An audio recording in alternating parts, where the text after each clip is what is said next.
বাজেটের অর্থ ব্যয়ে শুরু থেকেই কঠোর অবস্থান। সরকারি অর্থায়নে বন্ধ বিদেশ সফর, সুদমুক্ত ঋণে গাড়ি কেনার সুযোগ স্থগিত। অর্থ বিভাগের জরুরি পরিপত্র জারি। দুর্বল ব্যাংকগুলোকে এখন পর্যন্ত ৭৬,০০০ কোটি টাকা তারল্য সহায়তা। মৌলিক সমস্যার সমাধানে জোর অর্থনীতিবিদের। সম্পদ উদ্ধারে প্রয়োজনে মামলার পরামর্শ। বন্ধ সরকারি কলকারখানায় বেসরকারি বিনিয়োগের আহ্বান বাণিজ্য মন্ত্রীর। বিশ্ববাজারে তৈরি পোশাক রফতানি কিছুটা কমলেও যুদ্ধ বন্ধ হলে পরিস্থিতি উন্নতির আশা। বৈরী আবহাওয়ায় আমদানি রপ্তানি বাণিজ্যে বিপর্যয়। চট্টগ্রাম বন্দরে ৩ দিন ধরে পণ্য খালাস ব্যাহত। শত কোটি টাকার বেশি ক্ষতির দাবি ব্যবসায়ীদের। এবং মধ্যপ্রাচ্যের উত্তেজনায় আবারও ঊর্ধ্বমুখী জ্বালানি তেল। বিশ্ববাজারে একদিনে দাম বেড়েছে ৫%। এশিয়া, ইউরোপ, আমেরিকার শেয়ার বাজারে নেতিবাচক প্রভাব।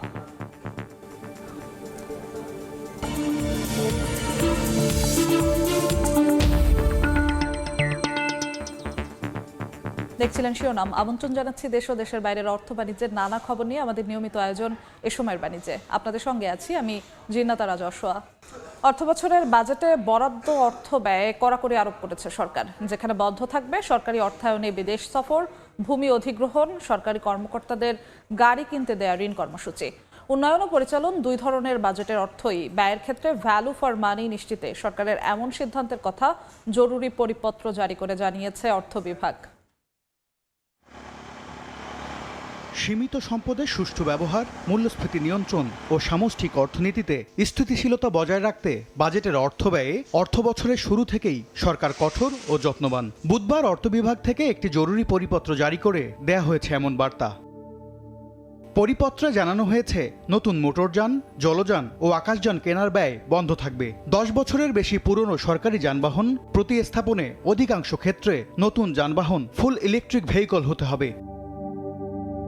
সরকারি অর্থে নতুন আবাসিক ও অনাবাসিক ভবন নির্মাণ ব্যয় স্থগিত করা হয়েছে। তবে যেসব নির্মাণ কাজ ৭০% বেশি সম্পন্ন হয়েছে সেসব প্রকল্প অর্থ বিভাগের বিশেষ অনুমোদন সাপেক্ষে অর্থ ছাড় পেতে পারে। পরিচালন বাজেটে ভূমি অধিগ্রহণ খাতে বরাদ্দ অর্থ ব্যয় পুরোপুরি বন্ধ রাখা হয়েছে। উন্নয়ন প্রকল্পের ক্ষেত্রেও ভূমি অধিগ্রহণ সংক্রান্ত অর্থ ছাড়ের আগে অর্থ বিভাগের পূর্বানুমোদন বাধ্যতামূলক করা হয়েছে।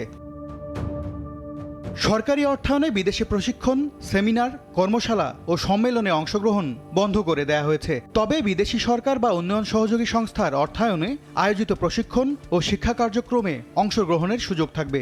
একই সঙ্গে উন্নয়ন সহযোগীদের অর্থায়নে পরিচালিত মাস্টার্স ও পিএইচডি কর্মসূচি অব্যাহত থাকবে।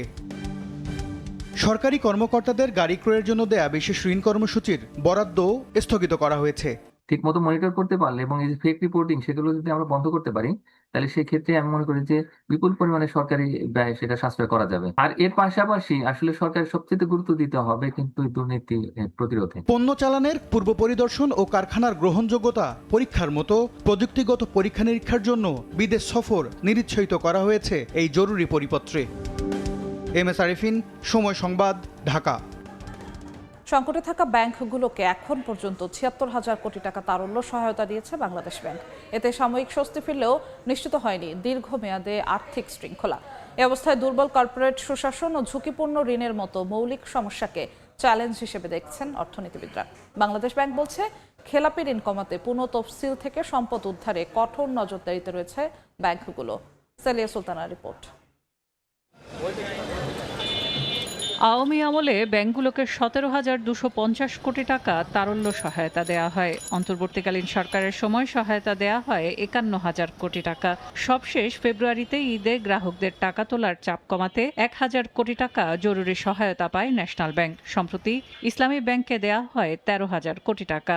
এখন পর্যন্ত বিভিন্ন ব্যাংকে জরুরি তারল্য সহায়তা ৭৬,০০০ কোটি টাকার বেশি। এই তারল্য সহায়তা দিয়ে ব্যাংকগুলো গ্রাহকদের অর্থ উত্তোলনের চাপ সামাল দিতে, দৈনন্দিন লেনদেন চালু রাখতে এবং আন্তঃব্যাংক দায় পরিশোধে সক্ষম হয়েছে। অর্থনীতিবিদরা সতর্ক করে বলছেন, শুধুমাত্র তারল্য সহায়তা দিয়ে গ্রাহক চাপ সামাল দিলেও ব্যাংক খাতের দীর্ঘমেয়াদী সমস্যা সমাধান সম্ভব নয়। প্রায় ২০ থেকে ২২টা ব্যাংকে আপনার ক্যাপিটাল শর্টফল। তো ক্যাপিটাল শর্টফল যদি থাকে, আপনার যদি তারল্য সম্ভাবনা থাকে, আপনার তো ব্যাংক হিসেবে বেঁচে থাকার কোনো অধিকারই নেই। যেমন ডেভেলপ কান্ট্রিতে ওরা যে ব্যাংকিং সুপারভিশন করে, ওরা at the end of the day তারা দুইটা জিনিস দেখে, whether you are running capital shortfall এবং whether you are running liquidity shortfall capital shortfall থাকলে তারা বন্ধ করে দেয়। তো আমাদের দেশে এরকম শক্ত সুপারভিশনে যাওয়া যাবে। এদিকে তারল্য সহায়তার পাশাপাশি ব্যাংকগুলোর খেলাপি ঋণ আদায়ে পুনঃতফসিল, রাইট অফ বা মন্দ ঋণ হিসেবে তালিকাভুক্তিকরণ এবং প্রয়োজনে ব্যাংকের সম্পদ উদ্ধারে মামলার পথে হাঁটার নির্দেশ কেন্দ্রীয় ব্যাংকের। কি পরিমাণ ঋণ রাইট অফ করেছে, রাইট অফ যেগুলো করেছে সেগুলোর মামলার নিষ্পত্তি কোন দিকে যাচ্ছে, ব্যাংক কি প্রয়োজনীয় পদক্ষেপ নিচ্ছে কিনা, রাইট অফ সেখান থেকে কিছু আদায় হচ্ছে কিনা, নতুন করে ভালো ঋণ আবার খেলাপির দিকে যাচ্ছে কিনা। লোন তো অ্যাসেট হচ্ছে ব্যাংকের, এই অ্যাসেটের কোয়ালিটি ঠিক রাখার দায়িত্ব কিন্তু আলটিমেটলি ব্যাংকের। সংশ্লিষ্টরা মনে করছেন স্বল্প মেয়াদে স্বস্তি দিলেও দুর্বল ব্যাংক পুনর্গঠনে জোর দিয়ে আর্থিক খাতে সুশাসন প্রতিষ্ঠা এবং শৃঙ্খলা নিশ্চিত আস্থাশীল করবে আমানতকারী ও বিনিয়োগকারীদের। সেলিয়া সুলতানা, সময় সংবাদ, ঢাকা। দর্শক, আমরা প্রতিবেদনটি দেখলাম। ব্যাংক খাত ও অর্থায়ন বিনিয়োগের বিভিন্ন দিক নিয়ে কথা বলার জন্য আমাদের সঙ্গে স্টুডিওতে যুক্ত হয়েছেন ব্যাংক খাত বিশ্লেষক তাহমিদ জামান। জনাব তাহমিদ জামান, আপনাকে সময়ের বাণিজ্যে স্বাগত জানাচ্ছি। আমাদের সহকর্মী প্রতিবেদনে যেমনটি দেখলাম যে ৭৬,০০০ কোটি টাকার তারল্য সহায়তা বিভিন্ন ব্যাংকে বাংলাদেশ ব্যাংক দিয়েছে। এই যে তারল্য সহায়তা দেওয়ার এই চেষ্টা, এটা কি দুর্বল ব্যাংকগুলোকে টিকিয়ে রাখার চেষ্টা নাকি অন্য কোনো প্রয়োজনীয়তা? আপনার কাছে কি মনে হয়? দেখেন, আমাদের ব্যাংকিং খাতের যে ক্রাইসিস, এই ক্রাইসিসটা তো অনেক দিন ধরেই আলোচনা হচ্ছে এবং এই আলোচনার প্রেক্ষাপটে যেটা দাঁড়িয়েছে যে আমাদের ডিপোজিটরদের একটা বিরাট ক্রাইসিস তৈরি হয়েছিল। ডিপোজিটররা খুব ভয়ে ছিল যে আদৌ তারা টাকাগুলো ফেরত পাবে কিনা। তো কেন্দ্রীয় ব্যাংক একটা যথাযথ উদ্যোগ নিয়েছে যে ডিপোজিটরদেরকে সেই নিশ্চয়তাটা এখন দিতে পারছে যে ডিপোজিটরদের টাকা ডিপোজিটররা ফেরত পাবে। তো এইটা আমার মনে হয় যে ব্যাংকিং খাতের মেইন ব্যবসাটা হচ্ছে ট্রাস্টের ব্যবসা। যদি ডিপোজিটর যদি মার্কেট থেকে ট্রাস্ট হারিয়ে ফেলে তাহলে কিন্তু আসলে শুধু এখন দুর্বল ব্যাংকগুলো, এই দুর্বল ব্যাংকগুলোর ধাক্কা কিন্তু বড় ব্যাংকগুলোতে গিয়েও লাগবে। সুতরাং দুর্বল ব্যাংকগুলোর ডিপোজিটররা আজকে কেন্দ্রীয় ব্যাংকের এই উদ্যোগের ফলে যেই মনোবলটা পাচ্ছে, এই মনোবলটা আমার মনে হয় ব্যাংকিং খাতের জন্য একটা পজিটিভ রেজাল্ট নিয়ে আসবে। অ্যাটলিস্ট এখন আমাদের রিটেল ডিপোজিটররা জানে যে তারা তাদের টাকাটা ফেরত পাবে। এতদিন যে অনিশ্চয়তাটা ছিল, সে অনিশ্চয়তার সে মেঘটা দূর করতে পেরেছে কেন্দ্রীয় ব্যাংক। আমার কাছে মনে হয় এটা একটা ইতিবাচক রেজাল্ট আনবে। তবে হ্যাঁ, এই যে টাকাটা দিচ্ছে, এই টাকাটা যদি এরকম হয়ে যায় যে শুধু দেওয়ার মধ্যেই থাকে তাহলে কিন্তু একটা বিপদ, কারণ স্রোত কিন্তু থামানো যাবে না। ফলে আমাদেরকে যেটা করতে হবে, টাকা দেওয়ার জন্য যেরকম একটা রেগুলেটরি চ্যালেঞ্জ থাকবে এবং সেটা যেভাবে সুন্দরভাবে পরিচালনা করতে হবে, অ্যাট দ্য সেম টাইম আমাদেরকে যেই টাকাগুলো চলে গিয়েছে সেই টাকাগুলো উদ্ধারেরও ব্যবস্থা নিতে হবে। উদ্ধারের জন্য আমরা দেখেছি কেন্দ্রীয় ব্যাংক ইতিমধ্যে সিদ্ধান্ত নিয়েছে যে এদের মামলা করার জন্য। আমার মনে হয় এটা একটি যথাযথ সিদ্ধান্ত যে আমাদের যারা টাকা নিয়ে যায় তাদের কাছে এই মেসেজটা যেতে হবে যে ব্যাংকের টাকা নিয়ে যাওয়া যাবে না, ব্যাংকের টাকা অবশ্যই ফেরত দিতে হবে, তা না হলে আপনাকে শাস্তির মুখোমুখি হতে হবে। এটা একটা খুবই যুগোপযোগী। আপনি বললেন যে এই তারল্য সহায়তার কারণে আমানতকারী যারা আছেন তারা তার আস্থা ফিরে পাবে ব্যাংকের উপরে। ব্যাংকগুলোর নিজেদেরও ঘুরে দাঁড়াতে হবে কিনা আমানতকারীদের আস্থা পূর্ণ মাত্রায় ফিরে পেতে? তা তো অবশ্যই। যে আমাদের যেটা আগেও বললাম যে ব্যাংকের মেইন ব্যবসাটাই হচ্ছে গিয়ে আস্থার ব্যবসা। তো সুতরাং আমার মনে হয় যে শুধু আমানতকারীদের আস্থার জায়গাটা এইভাবে ফিরিয়ে আনতে হবে যে আজকের যেই ব্যাংকগুলোর যে তারল্য সংকট, এই তারল্য সংকটের মূল বিষয়টা কি, ব্যাংক থেকে প্রচুর টাকা আউট হয়ে গিয়েছে। তো সেই জায়গাটায় কেন্দ্রীয় ব্যাংক দায়িত্ব নিয়েছে আমাদের যে ট্যাক্স পেয়ারের টাকা, সেই ট্যাক্স পেয়ারের টাকাটাই এখানে মূলত কেন্দ্রীয় ব্যাংক আমাদেরকে এই ব্যাংকগুলোকে দাঁড়ানোর জন্য সহযোগিতা করছে। সুতরাং এই টাকাটা যাতে কোনোভাবেই মিসইউজ না হয় সেই জায়গাটা লক্ষ্য করতে হবে। এবং সেই জায়গাটা লক্ষ্য করার ক্ষেত্রে একটা জিনিস আমার মনে হয় খুব জরুরি যে এখন যেহেতু এই ব্যাংকগুলো থেকে টাকা অনেক চলে গিয়েছে এবং কেন্দ্রীয় ব্যাংক সহযোগিতা করছে, মূলত এগুলো কিন্তু এখন আর প্রাইভেট ব্যাংক নাই, এটা আসলে একটা ন্যাশনালাইজড ব্যাংক হয়ে গিয়েছে। কারণ সবটা টাকাই কিন্তু সরকার দিচ্ছে, জনগণের টাকা দিচ্ছে। সুতরাং একটা ন্যাশনালাইজড ব্যাংকে ধাপে ধাপে ঘুরিয়ে নিয়ে আসার ব্যবস্থাটা করতে হবে। এবং সেই ক্ষেত্রে আমার মনে হয় যে কেন্দ্রীয় ব্যাংক থেকে কিংবা এই ব্যাংকগুলো থেকে আরেকটি উদ্যোগ নেওয়া উচিত। সেটি হচ্ছে যে আপনার এদের যে ডিপোজিটের যে মানিগুলো আসছে, ডিপোজিটের যে টাকাগুলো, সেই টাকাগুলো ইনভেস্টমেন্টের ক্ষেত্রে অবশ্যই secured investment like treasury bond, সুকুক, এইসব জায়গাগুলোতে যদি ইনভেস্টমেন্ট হয় তাহলে সেখান থেকে আবার একটা রিটার্ন আসবে। সুতরাং তখন আলোর মুখে দেখবে। শুধু ডিপোজিটর থেকে টাকা ফেরত দিলে হবে না, এই ব্যাংকগুলোকে ব্যবসা করতে হবে, ঘুরে দাঁড়াতে হবে। সুতরাং এইখানে যেহেতু লোনের পরিমাণটা অনেক বেশি খারাপ হয়ে গিয়েছে, বিকল্প ইনভেস্টমেন্টের চিন্তাটাও মাথায় নিয়ে আসতে হবে। ব্যবসা করতে হবে যেহেতু আপনি বললেন, এই প্রসঙ্গে একটু বলি, বিনিয়োগের পরিবেশ যদি না হয়, শুধু তারল্য সহায়তা দিয়ে সেই বিনিয়োগটা যদি না হয়, লাভ যদি না হয়, কতটা মানে সহজ হবে, সেক্ষেত্রে বিনিয়োগের পরিবেশ কতটা আছে, ব্যাংকগুলো নিশ্চিত করতে কি করতে পারে আপনার কি মনে হয়? আচ্ছা, বিনিয়োগের পরিবেশের ক্ষেত্রে তো এটা তো আমরা একটা হলিস্টিক ওয়েতে দেখতে হবে, সারা দেশের পার্সপেক্টিভে দেখতে হবে। আমরা দেখেছি যে বিনিয়োগের ক্ষেত্রে ইতিমধ্যে প্রধানমন্ত্রী কিছুদিন আগে মালয়েশিয়া এবং চীন সফর করেছেন এবং সেই জায়গায় একটা বেশ ইতিবাচক ফলাফল আমরা দেখেছি এবং সেটার প্রেক্ষাপটে আমার মনে হয় যে ওভারঅল আমাদের ব্যবসায়িক এনভায়রনমেন্টে একটা পজিটিভ মুভ শুরু হবে এবং সেই জায়গা থেকে আমাদের যেই ব্যাংকগুলো আছে এই ব্যাংকগুলোর ক্ষেত্রে বিনিয়োগের ক্ষেত্রে অনেক সাবধান হতে হবে, যে ব্যাংকগুলো সংকটে আছে। এবং সে কারণেই বললাম যে তারা এখন আর নতুন করে লোন পোর্টফোলিওর দিকে না গিয়ে তারা যদি সিকিউরড ইনভেস্টমেন্টের দিকে, সরকারি বন্ডের ইনভেস্টমেন্টের দিকে যায় তাহলে অনেক বেশি লাভ হবে। সুকুক আসছে, আমরা জানি সুকুকে ইনভেস্ট করতে পারে, সেখান থেকে একটা ভালো রিটার্নও আসবে এবং তার ফলে তারা ভালো ফল পাবে বলে আমার বিশ্বাস। জি, আমরা আবারও আলোচনায় ফিরবো, আপনার কাছে এই বিষয়টিতে ফিরবো। তার আগে আমরা একটু যেতে চাই হাইকোর্টে। দর্শক, সংবিধানের ৫ম সংশোধনী আংশিক বাতিল করে হাইকোর্টের রায় বহাল রেখেছেন আপিল বিভাগ। এ বিষয়ে হাইকোর্টে কথা বলছেন অ্যাটর্নি জেনারেল রুহুল কুদ্দুস কাজল। যাচ্ছি সেখানে। ব্যবহার করে কোনো সংশোধনী বাতিল করতে পারে এবং বাতিল করার ক্ষেত্রে যে কতগুলো প্রিন্সিপাল তারা এক্সাম্পল করেছে, যেমন মৌলিক কাঠামোর পরিবর্তন হয়, সংবিধান বই আদেশ হয় কিংবা কোনো আইন হয়, এমনকি কোনো সংবিধানের কোনো সংশোধনী হয়। তাহলে ইতিপূর্বে আমরা দেখেছি ৮ম সংশোধনী মামলার রায় থেকে বেশ কয়েকটি সংবিধান সংশোধনী মামলা তিনি হাইকোর্টে এক্সিকিউশন করেছেন। আমরা রাষ্ট্রের পক্ষ থেকে আপনারা গতকালও প্রশ্ন করেছিলেন যে আপনারা পুরা বাতিল চেয়েছেন। আমরা বলেছিলাম যে আদালত কর্তৃক ইতিপূর্বেকার যে সমস্ত নজিরের মাধ্যমে যে সেটেল প্রিন্সিপাল অফ ল তারা ডিক্লেয়ার করেছে, সেই আলোকে যদি এই সংশোধনের মধ্যে এমন কোনো সংশোধনী তারা দেখেন যে যেটা তাদের অথরিটি, তাদের ক্ষমতা এবং তাদের পূর্ববর্তী সিদ্ধান্তের বৈরী, তাহলে তো অবশ্যই আপিল বিভাগ সেটা করতে। আমরা মূলত আদালতের কাছে সেটা ছেড়ে দিয়েছিলাম। আমি এও বলেছিলাম যে বর্তমানে জাতীয় সঞ্চার অত্যন্ত ভাইব্রেন্ট, সরকার এবং বিরোধী দল তারা পার্লামেন্টকে অত্যন্ত প্রাণবন্ত করেছেন এবং জাতীয় বিভিন্ন প্রত্যেকটা ইস্যুর উপরে সংসদের মাধ্যমে, আলোচনার মাধ্যমে সমস্যার সমাধান হবে, এটা জাতি হিসেবে প্রত্যাশা করে। তো আমাদের এই প্রত্যাশার জায়গাটাও আমরা আদালতের কাছে উপস্থাপন করেছিলাম। এখন পূর্ণাঙ্গ রায় আমরা পাইনি। পূর্ণাঙ্গ রায় যখন আমরা পাবো তখন আমরা আসলে বলতে পারবো যে আদালত কোন কোন বিষয়গুলো অবজারভেশনে দিয়েছেন। তবে সাধারণত আমাদের অভিজ্ঞতা বলে যদি কোনো কারণে সরাসরি, যেহেতু আপিলটি খারিজ হয়েছে, সুতরাং আদালত হাইকোর্টের রায়টা বহাল রাখার পাশাপাশি হয়তো কিছু অবজারভেশন দিতে পারে। এখানে একটা বিষয় যে এটা যদি এখন হয়, সংক্ষিপ্ত রায় কি পার্লামেন্ট এখনই কার্যকর করবে নাকি পূর্ণাঙ্গ রায়টা লাগবে? আর এই বিষয়ের সাথে একটা বিষয় হাইকোর্টে কথা বলছেন অ্যাটর্নি জেনারেল রুহুল কুদ্দুস কাজল। আমরা সরাসরি যুক্ত ছিলাম সেখানে, আবারও ফিরছি আলোচনায়। আপনাকে আরও একবার স্বাগত জানাচ্ছি আলোচনায়। আমরা হাইকোর্টে সরাসরি যুক্ত হওয়ার আগে আমরা যে বিষয় নিয়ে কথা বলছিলাম, ব্যাংকিং খাত নিয়ে কথা বলছিলাম, বিনিয়োগের পরিবেশ নিয়ে কথা বলছিলাম।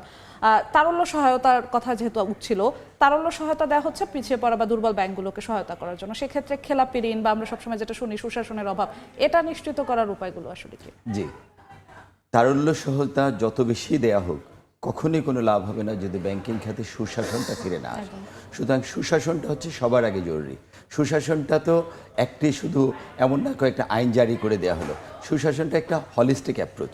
সেই সুশাসনটা আসতে হবে জনগণের মাঝখান থেকে, আসতে হবে কেন্দ্রীয় ব্যাংকের মাঝখান থেকে, আসতে হবে ব্যাংকের বোর্ডের মাঝখান থেকে, আসতে হবে ম্যানেজমেন্টের পক্ষ থেকে। সব পক্ষ মিলেই কিন্তু সুশাসন, এবং সেই সুশাসনটা যদি নিশ্চিত করা যায় তাহলেই অ্যাকচুয়ালি এই কেন্দ্রীয় ব্যাংকের যে উদ্যোগ, যে তারল্য সহায়তা, এই সহায়তা সাস্টেনেবল হবে।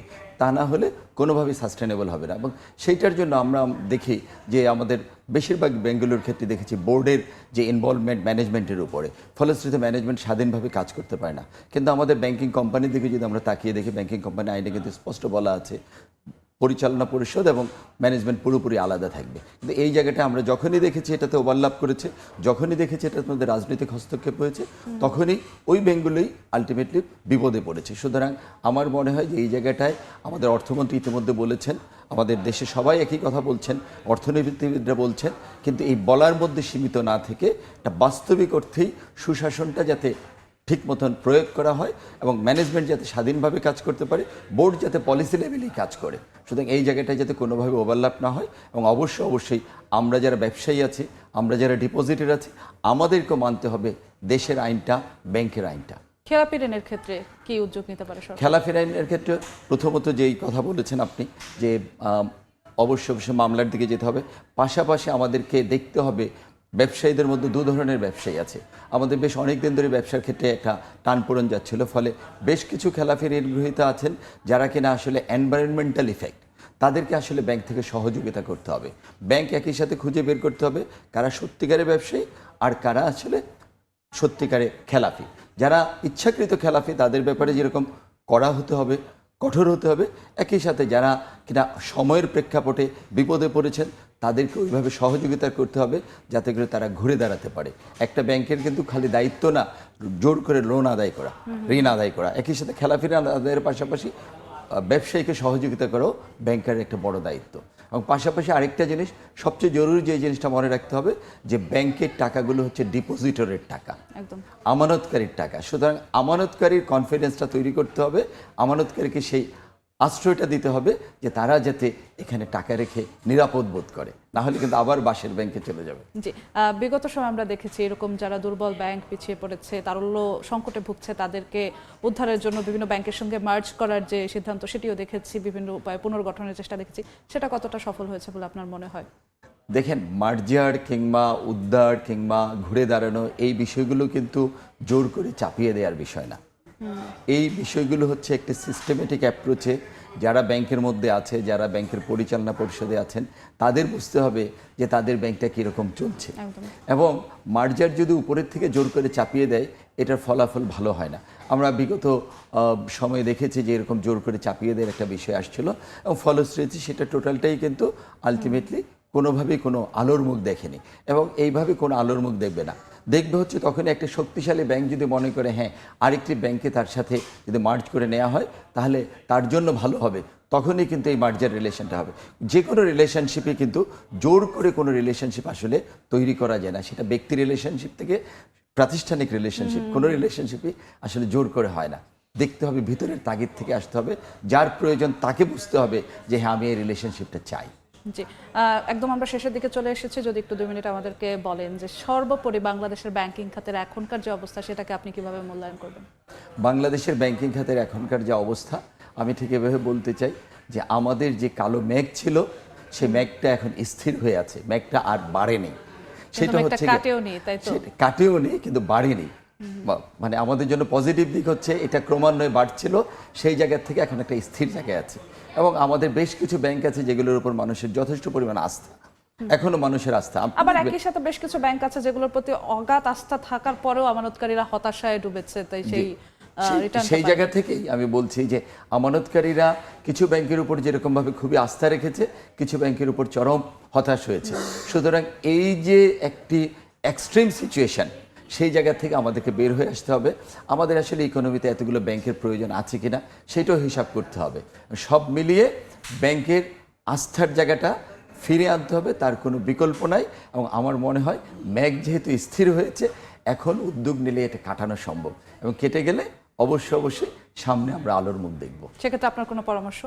আমার পরামর্শ হচ্ছে গিয়ে যে ডিপোজিটরদেরকে সবসময়, আমরা ব্যাংকে দেখেছি যে ডিপোজিটররা সবচেয়ে বেশি অবহেলিত হয়, ডিপোজিটরদেরকে আস্থার জায়গায় নিয়ে আসতে হবে, নাম্বার 1।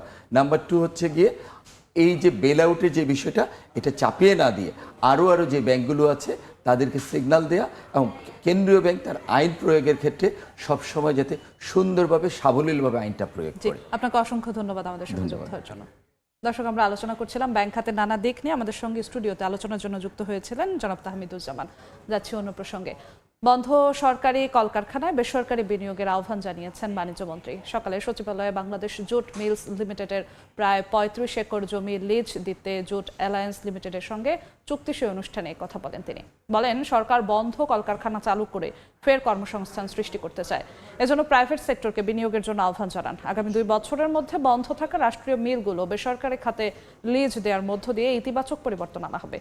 বিশ্ববাজারে তৈরি পোশাক রফতানি কিছুটা কমলেও যুদ্ধ বন্ধ হলে পরিস্থিতি উন্নতি হবে বলে আশা মন্ত্রীর।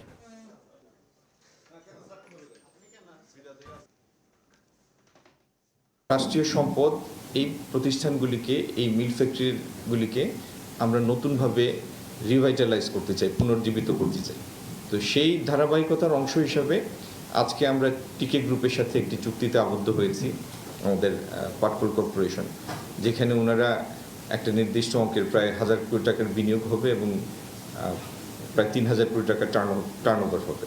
অলস থাকলে তো আর সম্পদ থাকে না, সেটা লায়াবিলিটি হয়ে যায়। এই লায়াবিলিটিগুলিকে যাতে দ্রুত আমরা সম্পদে রূপান্তরিত করতে পারি, সেজন্য দেশবাসীর দোয়া চাই। এবার বন্দর বাণিজ্যের খবর।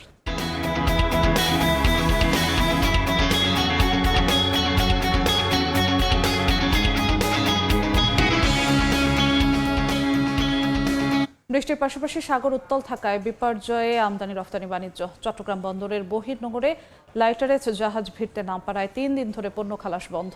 অলস বসে আছে 50টির বেশি মাদার ভেসেল। আর্থিক ক্ষতির পরিমাণ 100 কোটি টাকার বেশি বলে দাবি ব্যবসায়ীদের। নগরীর বিভিন্ন স্থানে জলাবদ্ধতা সৃষ্টি হওয়ায় তৈরি পোশাক কারখানাগুলো নানামুখী সংকটে। সাক্ষাৎ রিপোর্ট ক্যামেরায় বিস্তারিত জানাচ্ছেন কমল দে। চট্টগ্রাম বন্দরের বহির্নোঙরে বুধবার পর্যন্ত 55টি মাদার ভেসেলের অবস্থান থাকলেও পণ্য খালাস করতে পারছে মাত্র 3টি জাহাজ, আর বাকি 52টি জাহাজকে দুর্যোগপূর্ণ আবহাওয়ার কারণে যন্ত্রপাতি গুটিয়ে বসে থাকতে হচ্ছে। এর আগে মঙ্গলবার 46টি জাহাজের মধ্যে মাত্র 60টি এবং সোমবার 50টি জাহাজের মধ্যে 14টি পণ্য খালাস করতে পেরেছিল। মূলত সাগর উত্তাল থাকার পাশাপাশি বহির্নোঙর এলাকায় বৃষ্টির মাত্রা বেশি হলে দুর্ঘটনার ঝুঁকি এড়াতে পণ্য খালাস বন্ধ রাখতে হয়। আর বর্তমানে লঘুচাপের কারণে সাগর যেমন উত্তাল রয়েছে, তেমনি বয়ে যাচ্ছে জোড়ো হাওয়া সহ তুমুল বৃষ্টি। যে মালামালগুলো বৃষ্টিতে নষ্ট হয়ে যাওয়ার সম্ভাবনা আছে, যেমন খাদ্যশস্য, সার, এই ধরনের পণ্য হ্যান্ডলিং করতে গেলে নষ্ট হয়ে যায়, যার কারণে এগুলোর কার্যক্রম বিঘ্নিত হচ্ছে। বিশাল আকৃতি হয় যেসব মাদার ভেসেল চট্টগ্রাম বন্দরের প্রধান জেটিতে ভেড়ার সুযোগ হয় না, সেগুলো বন্দরের নৌসীমায় বহির্নোঙর হিসেবে পরিচিত বঙ্গোপসাগরের মহেশখালী, কুতুবদিয়ায় অবস্থান নিয়ে ছোট আকৃতির জাহাজ লাইটার শিপে পণ্য খালাস করে। আর পণ্য খালাসের সুবিধার্থে লাইটার শিপগুলোকে মাদার ভেসেলের সঙ্গে নোঙর করতে হয়। এক্ষেত্রে সাগরের ঝড়ো হয় এই দুটি জাহাজের মধ্যে সংঘর্ষের শঙ্কা সৃষ্টি করে। এই অবস্থায় প্রতিটি মাদার ভেসেলকে আকৃতি ভেদে প্রতিদিন 15 থেকে 20,000 মার্কিন ডলার ক্ষতির মুখে পড়তে হচ্ছে বলে দাবি ব্যবসায়ীদের। প্রায় 55টার মতো জাহাজ আছে, তার মধ্যে থেকে 2-1টা জাহাজ যাদের হ্যাচ খুলতে হয় না, এই জাতীয় জাহাজের ছাড়া অন্য জাহাজের যেই তাদের কিন্তু ড্যামেজ কিন্তু 20 থেকে আপনার 30, 40, 50 হাজার, যেহেতু বড় বড় জাহাজগুলো আউটার অ্যাঙ্করেজে থাকে, তো ওই ক্যালকুলেশন করতে গেলে হিউজ ড্যামেজ আপনার ওদের প্রতিটা জাহাজের আসবে। এদিকে প্রবল বর্ষণের ফলে নগর জুড়ে যে জলবদ্ধতার সৃষ্টি হয়েছে তার থেকে বাদ যাচ্ছে না বন্দর কেন্দ্রিক প্রতিষ্ঠানগুলো। সমুদ্র উপকূলবর্তী বিভিন্ন স্থানে রাখা কন্টেনারগুলোতে পানি ঢুকে যাওয়ায় আমদানি রপ্তানি পণ্য নষ্ট হওয়ার শঙ্কা সৃষ্টি হয়েছে। 3 দিনের টানা বৃষ্টিতে তৈরি পোশাক খাতকে ব্যাপক ক্ষতির মুখে পড়তে হচ্ছে বলে জানান এই বিজিএমইএ নেতা।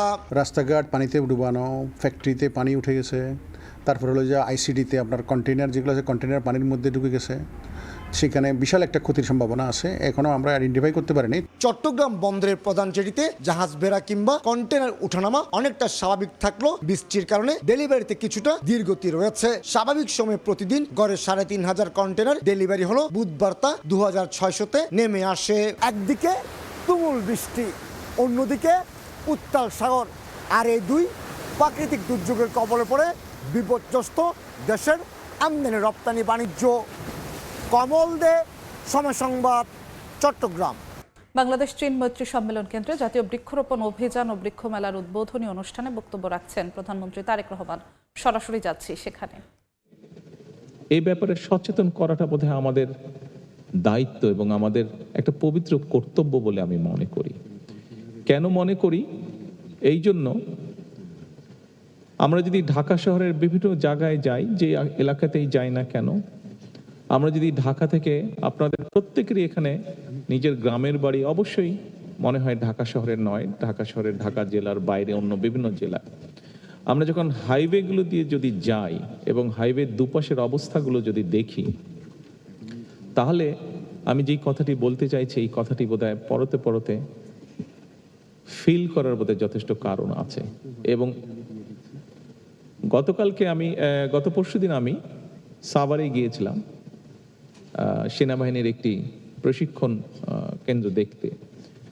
যাওয়ার সময় দুপাশে মিল ইন্ডাস্ট্রি আছে, অবশ্যই সেটা একটি ভালো বিষয়, কিন্তু মিল ইন্ডাস্ট্রির কারণে সবকিছু মিলিয়ে দুপাশের রাস্তার যে অবস্থা, এটি আপনাদের প্রত্যেকেরই চোখে পড়েছে। আমার মনে হয় একটি সভ্য দেশে, একটি সিভিলাইজড দেশে এরকম পরিস্থিতি বোধহয় হওয়ার কারণ নয়। এই অবস্থা তৈরির জন্য কম বেশি আমরা যেরকম সকলেই দায়ী, আমি ব্যক্তিগতভাবে মনে করি আমরা সকলে চেষ্টা করলে এই অবস্থার পরিবর্তনটি আমরা করতে পারবো। আমার মনে হয় আজকের এই পরিবেশ, বিশ্ব পরিবেশ দিবস উপলক্ষে বোধহয় এরকম একটি প্রতিজ্ঞা বা শপথ বোধহয় আমাদের প্রত্যেকের নেওয়া উচিত আজকে। আসুন এবার আরো কিছু গুরুত্বপূর্ণ বিষয় আমি আমার অবস্থান থেকে আপনাদের সামনে তুলে ধরতে চাইছি। যদিও বক্তব্যের পর অনেক লম্বা হয়ে গেছে, আমি চেষ্টা করব আমার বক্তব্যটিকে সংক্ষিপ্ত রাখতে। সম্মানিত সকল উপস্থিতিবৃন্দ, পবিত্র কোরআনের একটি আয়াত উল্লেখ করে আমি আমার বক্তব্যটা শুরু করি। আল্লাহ তাআলা বলেছেন, তিনি সেই সত্তা যিনি পৃথিবীতে যা কিছু আছে সব তোমাদের জন্য সৃষ্টি করেছেন। সুতরাং নদী, নালা, গাছপালা, কীট পতঙ্গ, বন্য কিংবা গৃহপালিত পানি, অর্থাৎ আমাদের চারপাশ পরিবেশ প্রতিবেশ, অর্থাৎ আল্লাহর এই সকল সৃষ্টি সবই কিন্তু মানুষের উপকারের জন্য। তবে আল্লাহ সকল সৃষ্টি থেকে যদি উপকার ভোগ করতে হয়, তাহলে মানুষ হিসেবে অবশ্যই কিন্তু আমাদের কিছু দায়িত্ব এবং কর্তব্য রয়েছে, যা খুব সংক্ষেপে আমি আপনাদের সামনে মাত্র তুলে ধরেছি। যথানিয়মে সকল সৃষ্টির যত্ন এবং পরিচর্যা করা আমরা যারা মানুষ তাদের বা মানব সমাজের দায়িত্ব। বিজ্ঞানের উৎকর্ষতার সঙ্গে সঙ্গে এটি প্রমাণিত সত্য যে ইকোসিস্টেম বা বাস্তুতন্ত্র যেটা আছে, এটার সঙ্গে মানব সমাজের সম্পর্ক অত্যন্ত গভীর এবং অবিচ্ছেদ্য। এই বাস্তুতন্ত্র বা ইকোসিস্টেমের নিরাপদ লালন এবং বিকাশের সঙ্গে মানব সমাজের নিরাপদে বেড়ে ওঠা ওতপ্রোতভাবে জড়িত। গতকালকে, এই জন্য বলছি, গতকালকে আমার সাথে সংসদে বিরোধী দলীয় নেতা ওনার কথা হচ্ছিল, এমনি আমরা দুই রাজনৈতিক কর্মী আমরা আলাপ করছিলাম একটি বিষয়।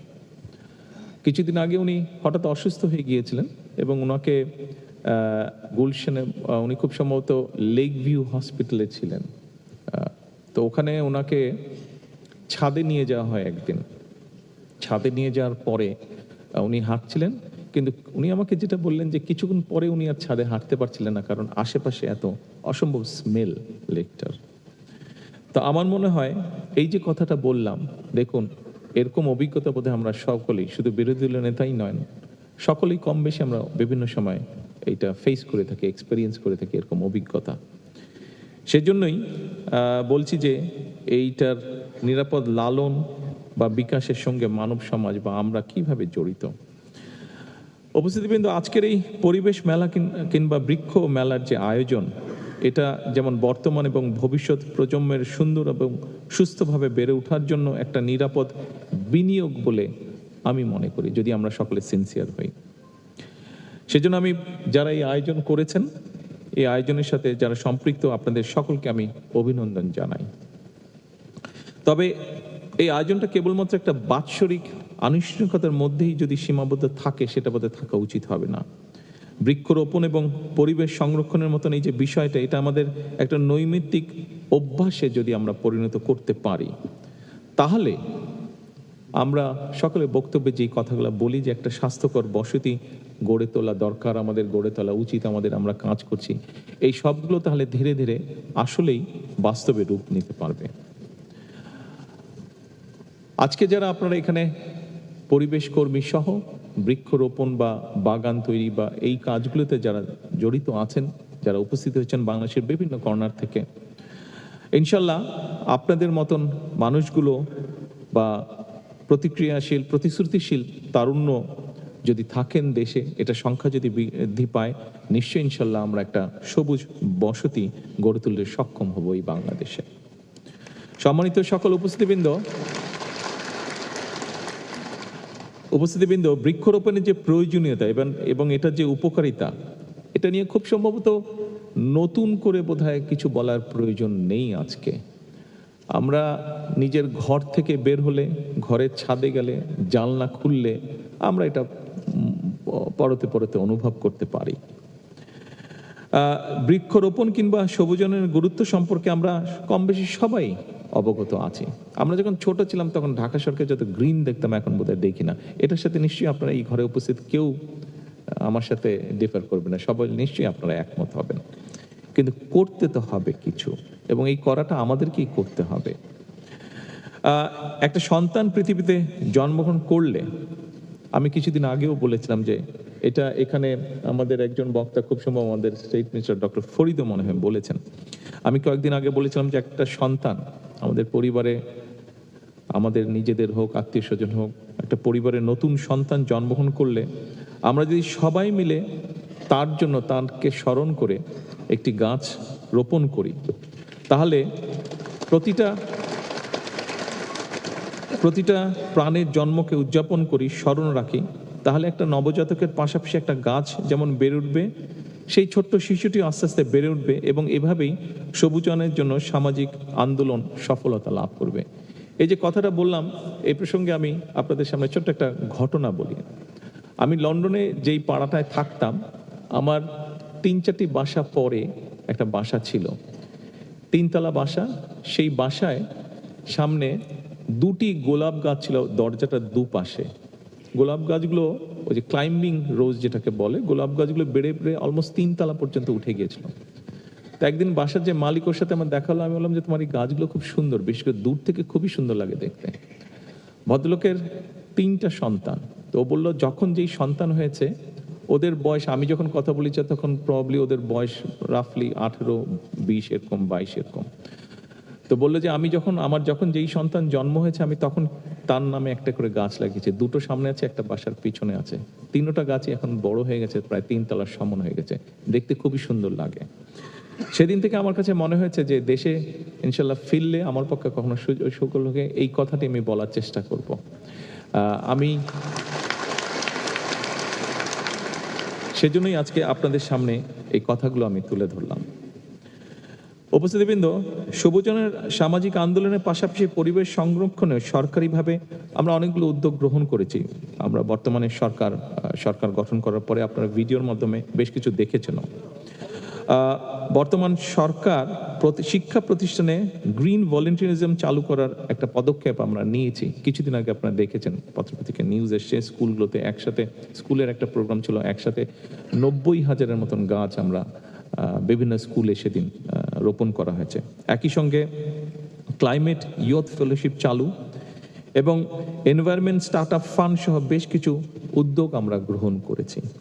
সরকারের না এই উদ্যোগগুলো যদি আমরা সফলভাবে বাস্তবায়ন করতে পারি, তাহলে অবশ্যই বর্তমান এবং ভবিষ্যৎ প্রজন্মের জন্য আমরা একটি নিরাপদ, স্বাস্থ্যকর এবং সবুজ বাংলাদেশ গঠন করতে ইনশাআল্লাহ সক্ষম হব। বাংলাদেশ চীন মৈত্রী সম্মেলন কেন্দ্রে বক্তব্য রাখছেন প্রধানমন্ত্রী তারেক রহমান। আমরা সরাসরি যুক্ত ছিলাম সেখানে। প্রধানমন্ত্রীর বক্তব্যের বাকি অংশ দেখতে সরাসরি ভিজিট করুন সময় টিভির ফেসবুক পেজে।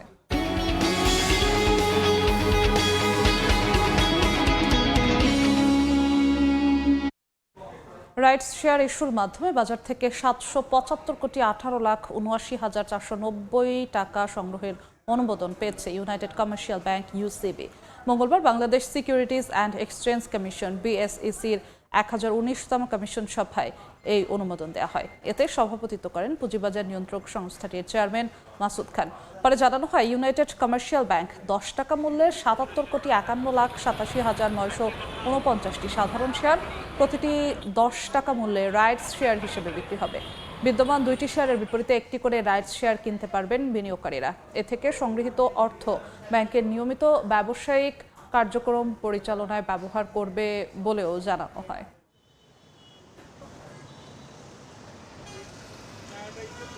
চলতি অর্থবছরে দেশের জিডিপি প্রবৃদ্ধি হতে পারে 3.7%। আগামী বছর যা বেড়ে দাঁড়াতে পারে 4.5%।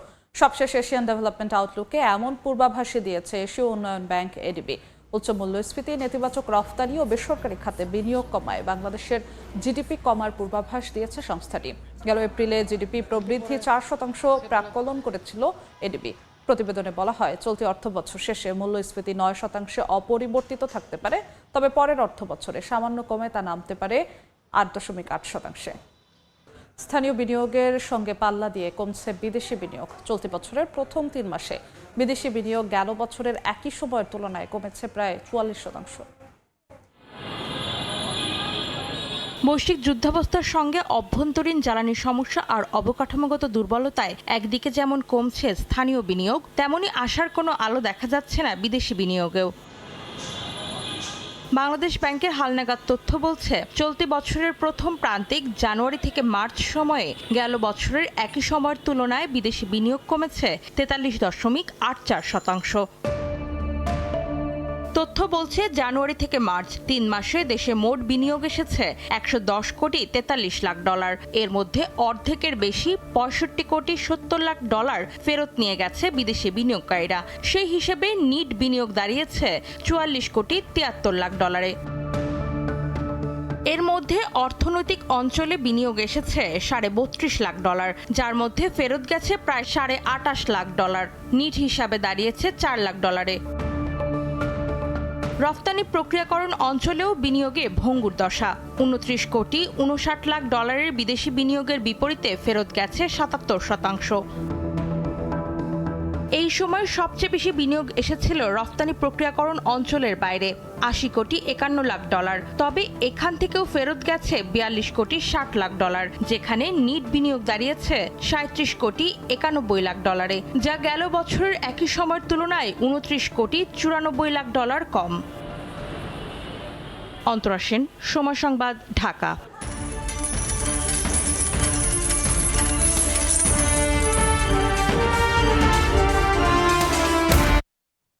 মধ্যপ্রাচ্য অস্থিরতায় বৈশ্বিক মুদ্রা বাজারে আবারও শক্তিশালী হচ্ছে মার্কিন ডলার। আন্তর্জাতিক বাজার বিশ্লেষণকারী প্রতিষ্ঠান দ্য ট্রেডিং ইকোনমিক্সের তথ্য, 9 জুলাই বিশ্ববাজারে ডলার সূচক দাঁড়িয়েছে 100.99 পয়েন্টে। সপ্তাহের ব্যবধানে 0.13 আর মাস ব্যবধানে বেড়েছে 1.63%। বর্তমানে 1 ইউরোর বিনিময় মূল্য রয়েছে $1.14। জাপানি ইয়েনের বিপরীতেও শক্তিশালী মার্কিন মুদ্রার দর। ভারতীয় রুপির বিপরীতে $1 বিনিময় মূল্য দাঁড়িয়েছে 86.1 রুপি। নতুন করে মধ্যপ্রাচ্য সংঘাতের আশঙ্কায় বিশ্ববাজারে এক ধাক্কায় অপরিশোধিত জ্বালানি তেলের দাম বেড়েছে 5%। ব্রেন্ট ক্রুডের দাম বেড়ে প্রতি ব্যারেল পৌঁছেছে প্রায় $78। ওয়েস্ট টেক্সাস ইন্টারমিডিয়েটের দাম ছাড়িয়েছে $74। সংঘাতের আশঙ্কায় জার্মানির প্রধান শেয়ার সূচক DAX একদিনে 2% বেশি কমে নেমেছে 25,000 পয়েন্টের নিচে। দক্ষিণ কোরিয়ার প্রধান শেয়ার বাজারের কসপি সূচক 20% বেশি পড়ে যাওয়ায় আনুষ্ঠানিকভাবে পুঁজিবাজারে মন্দা ঘোষণা করা হয়েছে। সংঘাতের প্রভাব থেকে বাদ যায়নি খোদ মার্কিন পুঁজিবাজারও। এ পর্যায়ে শীর্ষ সংবাদগুলো জানিয়ে দিচ্ছি আরেকবার। বাজেটের অর্থ ব্যয় শুরু থেকে কঠোর অবস্থান, সরকারি অর্থায়নে বন্ধ বিদেশ সফর, সুদমুক্ত ঋণে গাড়ি কেনার সুযোগ স্থগিত, অর্থ বিভাগের জরুরি পরিপত্র জারি। দুর্বল ব্যাংকগুলোকে এখন পর্যন্ত 76,000 কোটি টাকা তারল্য সহায়তা, মৌলিক সমস্যার সমাধানে জোর অর্থনীতিবিদের, সম্পদ উদ্ধারে প্রয়োজনে মামলার পরামর্শ। এবং বন্ধ সরকারি কলকারখানায় বেসরকারি বিনিয়োগের আহ্বান বাণিজ্য মন্ত্রীর। বিশ্ববাজারে তৈরি পোশাক রফতানি কিছুটা কমলেও যুদ্ধ বন্ধ হলে পরিস্থিতি উন্নতির আশা।